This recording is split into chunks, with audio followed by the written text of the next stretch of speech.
Hi friends, ನಾನಿವತ್ತು ಏನೋ ವಿಷಯ ಶೇರ್ ಮಾಡಬೇಕಾಗಿತ್ತು, ಅದಕ್ಕೆ ಬಂದೆ. ಅದು ಹೆಲ್ತ್ ಬಗ್ಗೆ. ಓಕೆ, ಕೆಲವರೆಲ್ಲ ಬ್ರೆಡ್ ಟೋಸ್ಟ್ನ ಹೋಟ್ಲಲ್ಲಿ ಆನ್ಲೈನಲ್ಲಿ ಬುಕ್ ಮಾಡ್ಕೊಂಡು ತಿಂತಾರೆ. ಬಟ್ ಅದು ತಪ್ಪು. ಯಾಕೆಂದರೆ ಹೆಲ್ತ್ ಹಾಳಾಗುತ್ತೆ. ಅದು ನೀವು ಹಳೆ ಕಾಲದಲ್ಲಿ ತಿಂತಿದ್ರಲ್ಲ, ಅಜ್ಜಿ ತಿನ್ನಿಸ್ತಿದ್ರಲ್ಲ, ಅದನ್ನು ಉಪಯೋಗಿಸಿ. ಅದು ಏನಂದರೆ ಉದ್ದಿನ ಕಾಳು. ಓಕೆ ಫ್ರೆಂಡ್ಸ್, ಅದು ಹೇಗಿದೆ ಅನ್ನೋದನ್ನು ನಾನು ನಿಮ್ಗೆ ತೋರಿಸ್ತೀನಿ, ಬನ್ನಿ.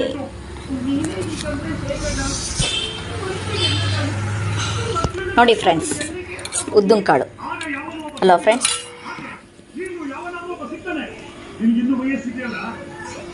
ನೋಡೋದಲ್ಲ ಹೇಗಿದೆ ಅಂತ. ಇಷ್ಟು ನೀವು ಅದನ್ನು ಹೆಲ್ತಿನ ತಿಂತೀರಾ, ತುಂಬ ಒಳ್ಳೆಯದು. ನಿಮ್ಗೆ ಏನು ಅನಿಸುತ್ತೆ ನನಗೆ ಕಮೆಂಟ್ ಬಾಕ್ಸಲ್ಲಿ ಹಾಕಿ. ಓಕೆ, ಬಾಯ್.